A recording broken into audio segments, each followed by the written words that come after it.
Bueno, en este programa de pistas sonoras nos acompaña el doctor Gustavo Román Jacobo. Él es asesor político del Tribunal Supremo de Elecciones de Costa Rica, es abogado y también tiene un doctorado en Sociedad de Información y Análisis Crítico de la Universidad Complutense de Madrid. Y con él, bueno, vamos a estar comentando algunos temas de actualidad que giran alrededor de este concepto de la posverdad, que bueno, nos va a explicar un poco. Gustavo, muchísimas gracias por sacar el rato y atendernos. Muchas gracias a usted, Marvin. Yo encantado de poder compartir este rato con ustedes. Sí, bueno, tal vez lo primero es una explicación así general para la gente que nos escucha de qué es esto de la posverdad, que es un término que hemos escuchado flotando por ahí, pero ¿cómo lo entiende usted concretamente? Creo que es un término que puede ayudar a comprender un fenómeno que nos impacta al nivel más individual, personal y cotidiano, y al nivel más macro, general y político, relacionado con varios factores. Es muy complejo y seguramente tendremos ocasión en la entrevista de conversar algunos de ellos, pero si hubiera que hacer una síntesis muy apretada, creo que tiene que ver con la licuefacción, la fragmentación o la conversión en líquido de la esfera pública y de la factualidad de los discursos o de la facticidad de los discursos en la esfera pública. Quienes conozcan los trabajos de Habermas, de Thompson, etcétera, sabrán lo importante que es en la modernidad la esfera pública, la opinión pública, los medios de comunicación. Todo esto ha sufrido un cambio acelerado, sobre todo a partir de la revolución del Internet.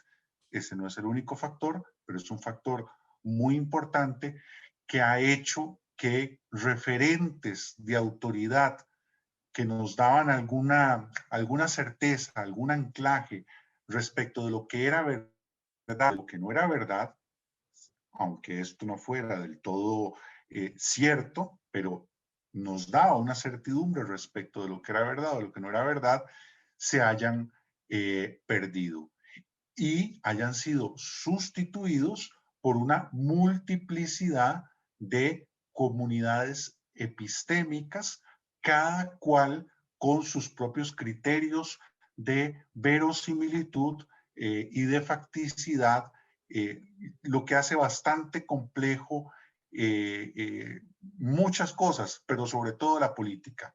Hace que la política como espacio de convergencia y de diálogo sea muy difícil.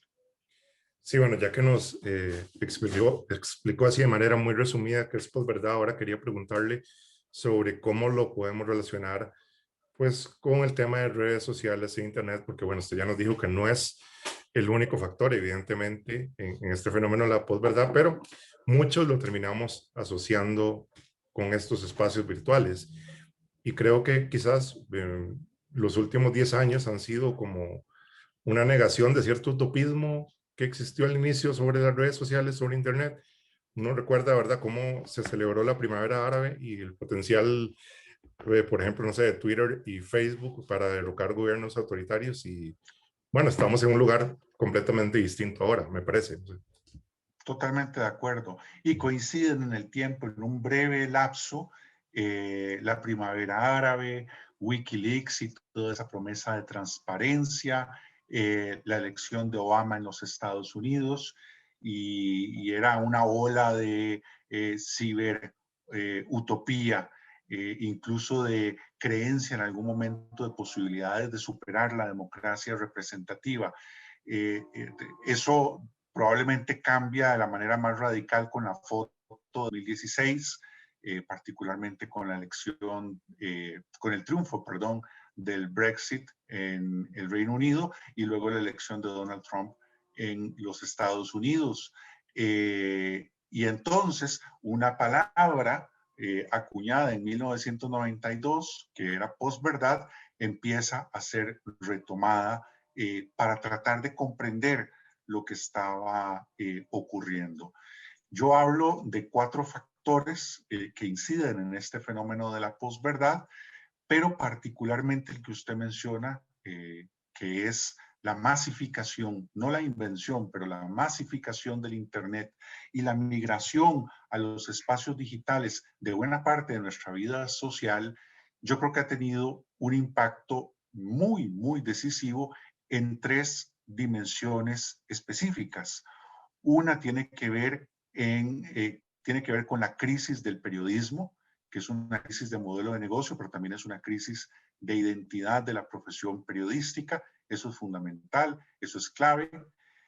Una segunda tiene que ver con el desarrollo de todo la manipulación, de toda una ciencia, la manipulación también, en la que convergen ciencias de la computación, psicología, sociología, semiótica, distintas ramas para desarrollar mecanismos muy sofisticados de manipulación a través de Internet y de las redes sociales. Y un tercer elemento que tiene que ver, repito, con la masificación del Internet es lo que yo llamo la intensificación de la mercantilización de la personalidad. Recuperando aquella advertencia de Adorno, que también la hizo Erich Fromm, en el sentido de que en el capitalismo tardío ya no solamente íbamos a vender nuestra fuerza de trabajo, íbamos a ser enajenados del producto de nuestro trabajo, sino que el estadio final iba a ser la venta de nosotros mismos, la mercantilización de nuestra propia personalidad. Claro, con lo que ellos no contaban, con lo que nadie contaba, es que en este momento, como en ningún otro momento de la historia, tenemos la posibilidad de hacer una proyección en la esfera pública de nuestra identidad. Eso nunca existió.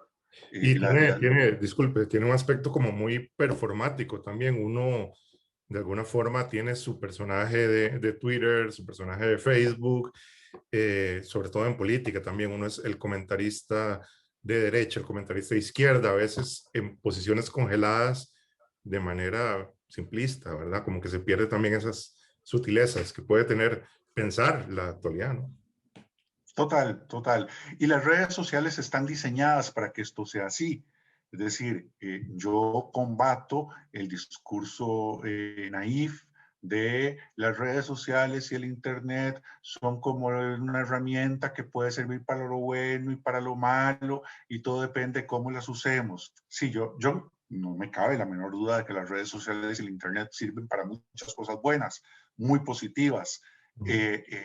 Pero creer que son instrumentos neutros respecto de estos fenómenos es que no solamente es ingenuo, sino que además es cerrarse los ojos frente a la evidencia que ya incluso ha sido investigada por comisiones parlamentarias en los Estados Unidos.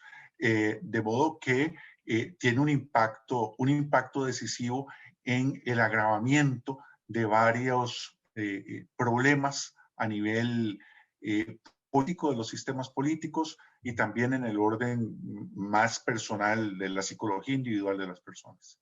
Sí, eso un poco iba a mi siguiente pregunta, porque el espacio de las redes sociales no es un espacio público, claramente, es monopólico de alguna manera.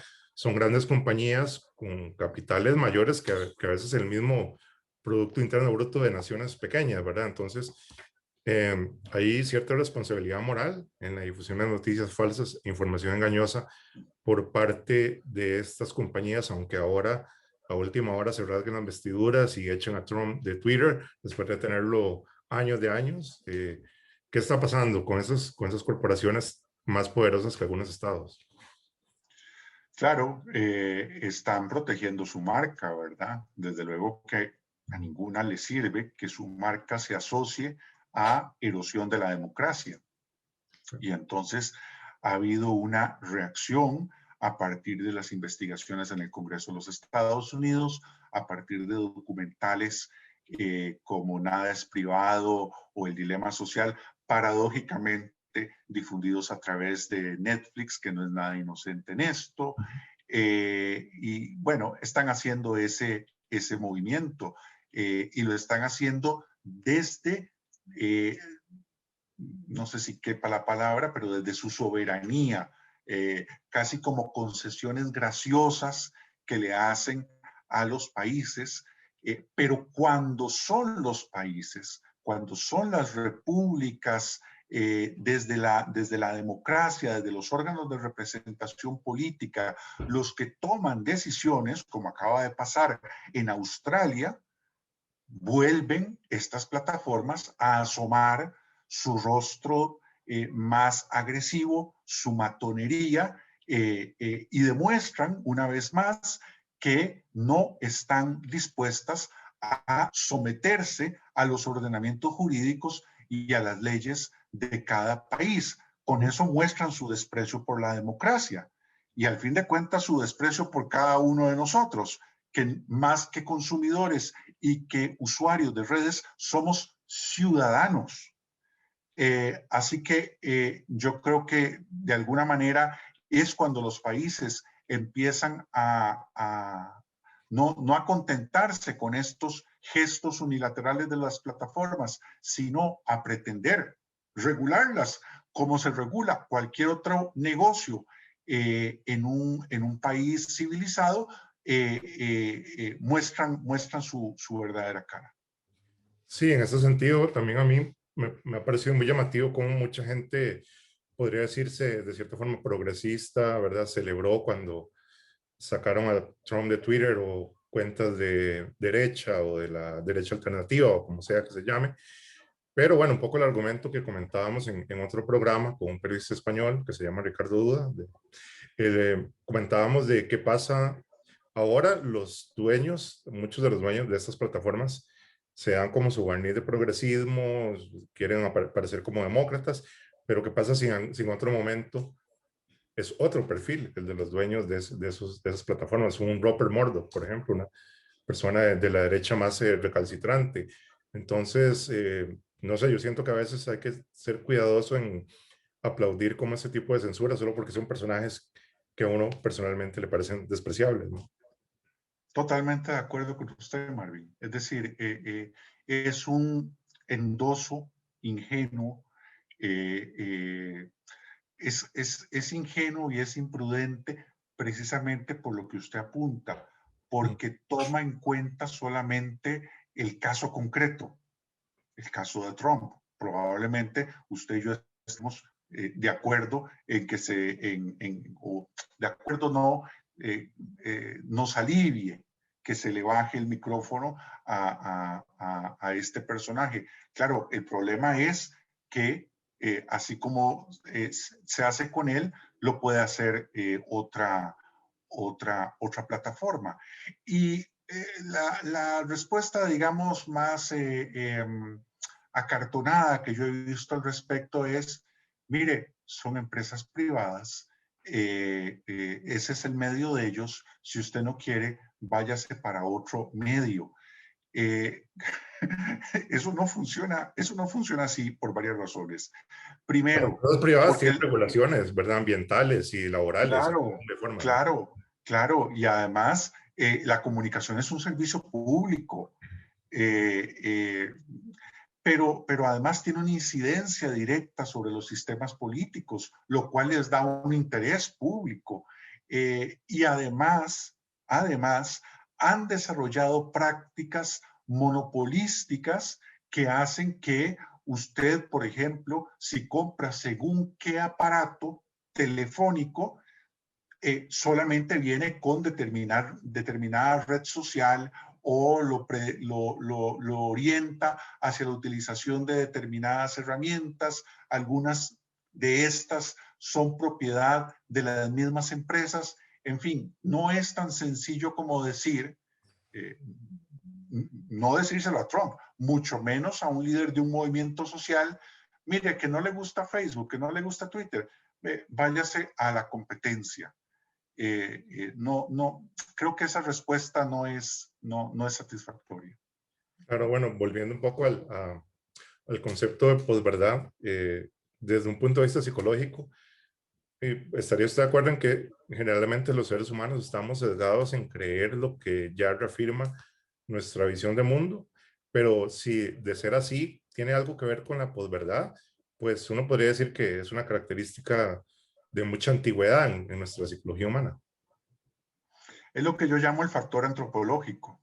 Es probablemente el primer factor detrás del fenómeno de la posverdad. Yo digo el fenómeno de la posverdad es como una especie de cambio climático en el que una serie de factores se conjuntaron y confluyeron. Y uno de ellos, el primero de ellos, es nuestra naturaleza. Efectivamente, nosotros tenemos una capacidad de negación de la realidad fundamental, básica, sin la cual no hubiéramos podido plantear hipótesis, no hubiéramos podido desarrollar la ciencia, no tendríamos novelas, no tendríamos literatura. Claro. Y es algo valioso y es algo elemental. Adicionalmente a eso, tenemos una serie de sesgos cognitivos, zancadillas que nosotros mismos nos hacemos en nuestra comprensión del mundo, y uno, no el único de estos sesgos, pero uno de ellos es el sesgo de confirmación, que hace que nos sea más fácil creer, recordar, entender incluso aquellas informaciones que confirman nuestras posiciones y nuestras creencias. Una forma fundamental para combatir este sesgo, aparte de ser consciente de él, que es muy importante, es conversar con otras personas, con personas que piensan distinto a uno, para escuchar argumentos distintos, escuchar activa y empáticamente posiciones contrarias a las uno. Contra esto también conspiran las redes sociales. Desde 2001 publica Cass Sunstein, república.com, y acuña el término de eco, de cámaras de eco. Y esto lo que ha hecho es reforzar una tendencia tribal de diálogo de coincidentes que nuevamente dificulta el diálogo plural democrático y favorece el fenómeno de la posverdad, porque me refuerza en posiciones muy sesgadas y en visiones de la realidad muy sesgadas. Claro, es que uno puede diseñar de alguna manera su feed de Facebook o de Twitter o cualquier plataforma de estas para no encontrarse nunca nada que sacuda su visión de mundo, y a las mismas plataformas quieren eso, quieren esa personalización supuestamente que pues no lo enfrenta a uno como otros puntos de vista, me parece, ¿no? Sí, así es. Hay investigadores que han puesto en duda la noción de cámara de eco. En Costa Rica mismo hay investigaciones del SICOM que la ponen en duda. Yo creo que es un debate todavía abierto, Claro. pero no me cabe la menor duda que lo que sí es un hecho muy corroborado es el sesgo como tal, el sesgo de confirmación, que hace que incluso si me expongo a medios diferentes, probablemente sea para utilizar específicamente notas que refuercen mis posiciones y obviar, pasar de largo aquellas que las contradigan. Claro, y bueno, ya que estamos hablando de posverdad, y quizás aquí podríamos meternos en un terreno medio denso, ojalá que no, pero el concepto de verdad en la tradición filosófica se ha puesto en cuestionamiento desde hace siglos, ¿verdad? Ya, más atrás, pero bueno, pensemos como lo más contemporáneo, que puede ser desde Nietzsche hasta los famosos y tal vez un poco pasado de moda ahora, filósofos posmodernos, ¿verdad? Se habla incluso de una derecha posmoderna en este momento, porque cuestiona conocimientos supuestamente producidos por élites, por la academia, por los medios. ¿Qué tiene que ver la posverdad con todo este debate por la verdad, así en mayúscula, que tenemos los seres humanos desde hace siglos? Bueno, hay un filósofo discípulo de Jacques Derrida, Mauricio Ferraris, que ha publicado un libro que se llama Posverdad y otros enigmas. Y hay otros autores que han vinculado el fenómeno de la posverdad con la filosofía posmoderna, pero creo que ninguno lo ha hecho con el detalle, con la profundidad con la que lo ha hecho Ferraris. Y lo que ha dicho es que la posverdad no es otra cosa que la utilización por parte de líderes de extrema derecha de nociones y reclamos y reivindicaciones de la filosofía posmoderna. No, no que esta fuera la voluntad de Foucault y compañía, para nada. La intención de estos planteamientos era claramente emancipatoria frente a la utilización desde el poder no solamente de las nociones de verdad, sino también de la producción del conocimiento científico. Pero lo que dice Ferraris es que esto se populariza, sale de los ámbitos estrictamente universitarios, las nociones básicas de la filosofía posmoderna, y le vienen como anillo al dedo a estos personajes que utilizan algunas de las, sobre todo de las sospechas de la filosofía Claro, claro. postmoderna para adelantar sus posiciones.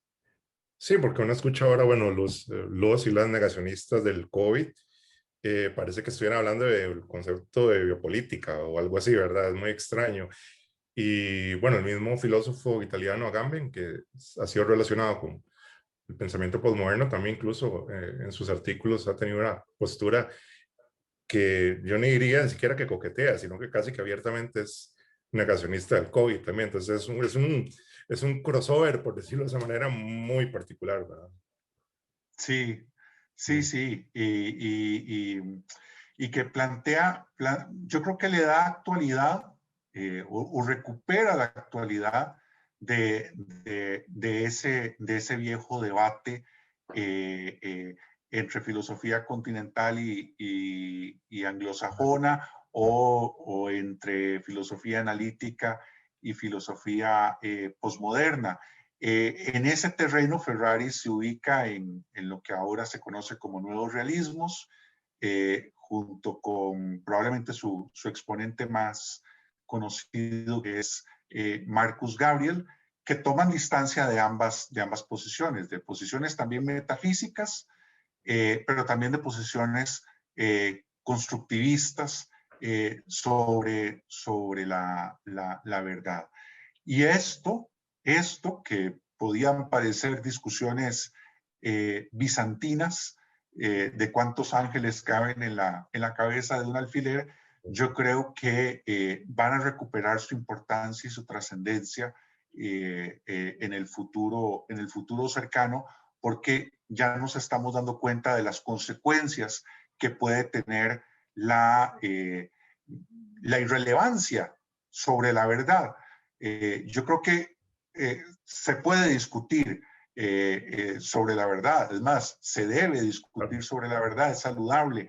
El problema es cuando se vuelve irrelevante, que era como la advertencia que hacía Hannah Arendt cuando decía que el súbdito ideal de los regímenes totalitarios no era ni el comunista convencido, ni el nazi convencido o el fascista convencido, sino que el súbdito ideal de los regímenes totalitarios era aquel individuo para el cual la diferencia entre hecho y ficción ya carecía de importancia y de relevancia.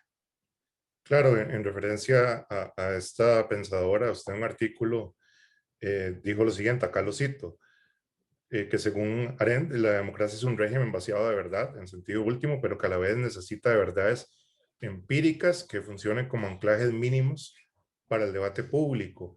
Bueno, ¿qué ha pasado con estas verdades empíricas? Son poco emocionantes.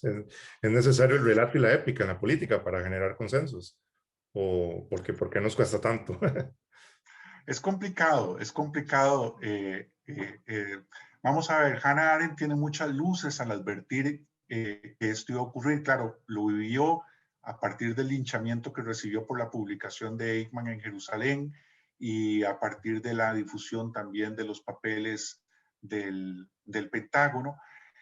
Pero es complicado, Marvin, porque esto es una opinión personal. Yo cada vez me convenzo más de que los discursos de posverdad no se relacionan tanto con la facticidad, al menos en cierto nivel, no se relacionan tanto con la factualidad o la facticidad de hechos concretos y específicos como con las narrativas que se pueden construir a partir de esos hechos. Y ya ahí es más difícil, ya ahí es más difícil. Yo creo que un buen ejemplo es el reciente nombramiento de José Figueres Ferrer como héroe de la paz. Claro, uno puede decir, por un lado, es un hecho que Figueres se alzó en armas, y además dirigió un gobierno de facto, y un gobierno de facto además que en el que hubo represaliados políticos, y en fin, se pueden decir muchas cosas. También hay que decir que fue un actor determinante en la abolición del ejército y en la construcción de unas instituciones que le dieron al país herramientas para poder resolver de manera no violenta el conflicto por el poder político. Entonces, pareciera que el debate sobre si es un héroe de la paz o no, no se encuentra, o no se agota al menos, no se agota a nivel de los hechos, sino de las narrativas que se puedan construir a partir de esos hechos. Narrativas que siempre necesariamente seleccionan unos hechos y prescinden de otros, o al menos le dan preponderancia a unos hechos sobre otros. No existen las narrativas que tomen en cuenta y que le den su justo valor a todos los hechos. Eso no existe porque habría que ser un ser omnisciente para proceder así. Claro, Entonces, todo personaje histórico es una narrativa. Perón es una narrativa, Napoleón es una narrativa, ya más que personas son eso, ¿no? Son como la gente proyecta un montón de cosas en ellos.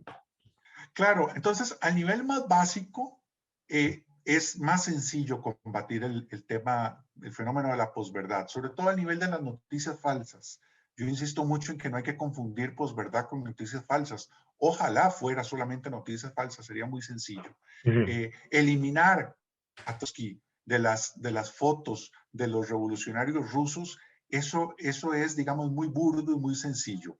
El tema a ese nivel no es tan complejo, el tema a ese nivel se puede combatir con ejercicios de fact-checking, pero el fenómeno de la posverdad es bastante más complejo que eso y tiene que ver con las narrativas, tiene que ver con las creencias personales, con la identidad de cada cual, con la forma como cada cual se relaciona con el mundo, y eso ya lo vuelve bastante más complejo. Sí, pero bueno, se ha hablado montones ya, creo que incluso hasta un nivel de saturación sobre populismos de diversa índole, ya sean de derecha o de izquierda, pero ¿qué relación podemos establecer entre la posverdad y los populismos? Porque, bueno, por ejemplo, usted mencionaba ahora como en el estalinismo borraban de la foto, ¿verdad? Al camarada que fue mandado a Siberia. Pero no recuerdo un poco esto a la Unión Soviética y todos estos apologistas que tenía Occidente que decían que era mejor una mentira que favoreciera al comunismo y lo fortaleciera que la verdad de los gulags, por ejemplo. Claro. Eso es posverdad, de Sí, alguna manera también, ¿no? total, total. Ortega y Gasset decía que para el político la verdad tiene forma de asa. Con asa se refería a la agarradera de una taza, por ejemplo. Es decir, en política y en discurso político y en marketing político, los hechos tienen una finalidad, tienen un uso instrumental. No sé cómo decirlo, pero es muy sencillo o es muy usual que sin necesidad de alterar los hechos, sin necesidad de mentir o de negar la realidad, se puedan construir versiones más o menos adecuadas, simplemente dándoles un sentido particular a los hechos. Es lo que los Insisto, anglosajones llaman como el spin, ¿verdad? exactamente, exactamente. El debate se juega no a nivel de los hechos, sino a nivel del sentido de los hechos. Claro. Y el arte está precisamente en ganar la batalla por el sentido de los hechos. La relación entre populismo y posverdad es de una afinidad electiva entre uno y otro. Así como yo creo que hay una afinidad electiva entre posverdad y redes sociales, o entre redes sociales y populismo, hay una afinidad electiva entre populismo y posverdad. ¿Por qué? Porque es muy importante la construcción de un relato sobresimplificado de la realidad. Nuestras democracias actuales y nuestros problemas actuales, si algo los caracteriza en común, es su enorme complejidad. Daniel Innerarity acaba de hacer su teoría de la democracia, una maravillosa obra de 2020, y es precisamente la teoría de la democracia compleja. Eh, el tema de las pensiones, el tema del calentamiento global, todos los temas importantes que hoy estamos enfrentando en Costa Rica y en el mundo son terriblemente complejos. Y hay una brecha muy grande y muy dañina entre la complejidad de los temas y la simplicidad de los relatos con los cuales se nos quiere reclutar en posiciones respecto de los problemas. El populismo tiene como espina dorsal la construcción de esas narrativas y de esos relatos en los que siempre hay una víctima absolutamente inocente, siempre hay un victimario perverso, hay una relación maniquea, polar, total entre unos y otros. La promesa de futuro es siempre un retorno al pasado, es hacer América grande otra vez, es recuperar el control. La promesa de futuro es siempre una vuelta al pasado, es decir, tiene una serie de características para las cuales se prestan muy bien, una carga emotiva muy grande en el discurso, una serie de características para las cuales se adecúa muy bien las redes sociales y que además gozan de muy buena, de un espacio muy propicio para su diseminación en la era de la posverdad. Por poner un ejemplo, hoy se sabe que las noticias falsas se comparten o se retuitean específicamente en Twitter hasta 7 veces más. Tienen una viralidad mayor y cuando son falsas sobre temas políticos es todavía mayor.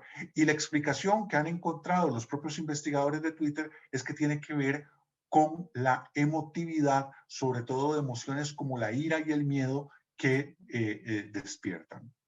Claro, bueno, ya para ir concluyendo, este tema tan complejo, ¿verdad? Quería preguntarle si, bueno, si ya la idea de una verdad en mayúscula, última, trascendente, indiscutible, en nuestro espacio público resulta algo improbable y ya ha sido muy problematizada. Necesitamos una verdad de qué tipo, tal vez una verdad modesta, fallida incluso, aunque parezca contradictorio con el mismo concepto de verdad. ¿Cómo haremos con eso? Esta es una pregunta para empezar el programa, ¿no? No para, Claro, no para bueno, terminarlo. tal vez para empezar otro programa más adelante. Puede ser, puede ser. Yo creo que necesitamos, Marvin, aprecio por la verdad, indistintamente de que seamos conscientes de que esta en un sentido absoluto es inalcanzable y para eso tenemos que ser modestos. Necesitamos tener aprecio por la verdad, conciencia de lo importante que es. Es mantener una tensión entre esos dos elementos. Modestia suficiente para saber que nunca tendremos una verdad absoluta, eh, eh, para evitarnos tiranías, por cierto, pero también un deseo permanente de acercarnos a la verdad, comprendiendo que solamente mediante el respeto de la verdad podemos hacer dos cosas fundamentales para nuestra vida libre, nuestra vida en libertad. Una es controlar el poder y la otra es construir juntos el mundo común. Sin criterios de verdad, sin ambición por la verdad, sin aprecio por la verdad, sin parámetros de verdad, no podemos controlar el poder. Al poder no lo va a frenar ninguna otra cosa más que su propia voluntad y no podremos confiar los unos en nosotros para construir el mundo común, para hacer política. Entonces, ambos son infiernos. El infierno de la verdad absoluta que se impone rígidamente y que clausura cualquier debate, y el infierno de nihilista de la desaparición de cualquier criterio de verdad, porque entonces lo que queda y lo que se impone es la ley del más fuerte. Bueno, le agradecemos muchísimo al doctor Gustavo Román Jacobo, que es asesor político en el Tribunal Supremo de Elecciones, bueno, por haber sacado el rato para conversar sobre este tema que, bueno, atraviesa toda nuestra era contemporánea. Muchísimas gracias. No, gracias a usted, Marvin. Encantado.